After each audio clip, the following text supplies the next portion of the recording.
we finally realized, well, should we do it the year I was born? Should it be a McCarty 56? I don't think so. There's still gold tops in 56. There's no curly maple, right?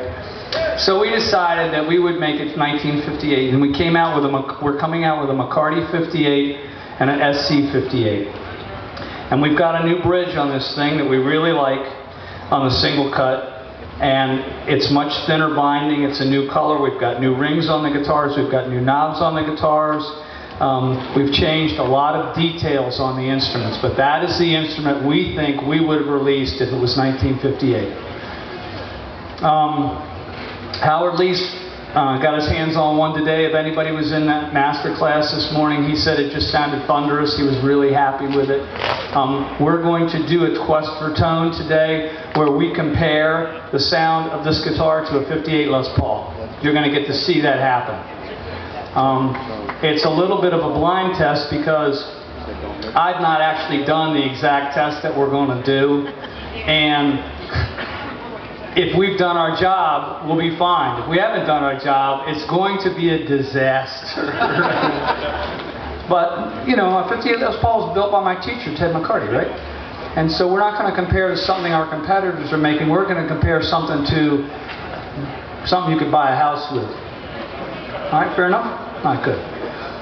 So that's the McCarty 58 and the SC 58. This is our JA15. It's a 15-inch arch top. It's Paul Jackson Jr. arch top 15-inch, or you could think of it as jazz arch top 15-inch.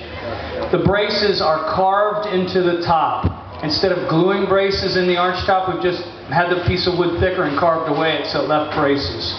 It also has a sound post in the middle of it to keep it from getting away, and there's going to be a release of this instrument on the schedule coming up in which we're going to have some wonderful jazz players come up and play the instrument, and you'll get to hear it, okay?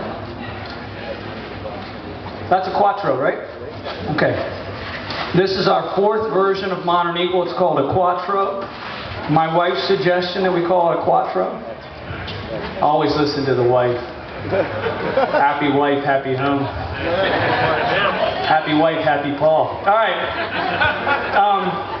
It's got a beautiful rosewood neck and rosewood fretboard. By the way, that rosewood fretboard looks like a piece of ebony, doesn't it? That's East Indian rosewood. I went to India this year, and this black rosewood grows in that country, and we are now buying logs of this black stuff. It's awesome. If you've never been to India, it's an experience. Let me tell you, I really, really enjoyed it. Be careful about what you eat. Oh, you think I'm kidding? Anyway, once again, it's got the new knobs on it, it's got the new rings, it's got the new birds, it's got all the new stuff, and the new finish, which we will go over.